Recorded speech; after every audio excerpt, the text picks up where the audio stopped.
Well, welcome back. It's 5:16, and today we learned more American adults identify as LGBTQ than a decade ago. That's jumping from 3.5% to more than 7%. And 10% of LGBTQ adults identify as transgender. And now here in Ohio, lawmakers are trying to legislate gender identity with the Save Adolescents from Experimentation Act.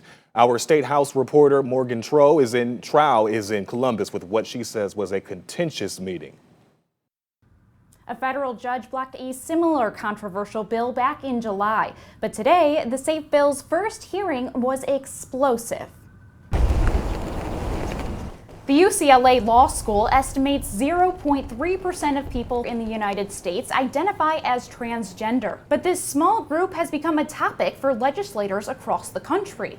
This is not what our state stands for, and this certainly isn't what the Constitution of the United States stands for. The Save Adolescents from Experimentation, or SAFE Act, prohibits specific medical coverage from LGBTQ+ youth, specifically trans or non-binary people.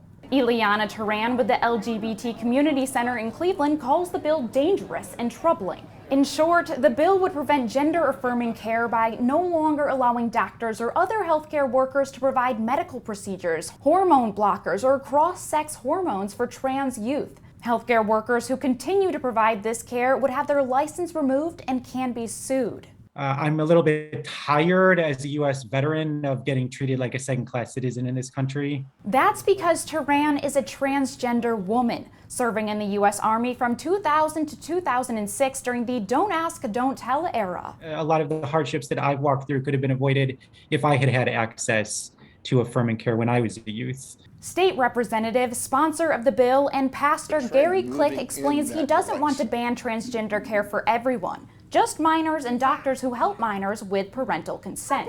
Only the people that transition is right for transition.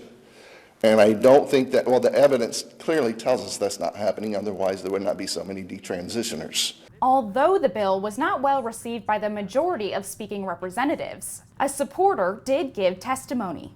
That a child can somehow be born in the wrong body, that's a mystical view, not a medical view. I would have liked if I had been afforded the same level of freedom and protection that I fought so hard to afford others. The bill will continue to be considered until the markup session. That's when people can suggest substitutes or they can table it, essentially killing the bill for this session. In Columbus, Morgan Trow, News 5.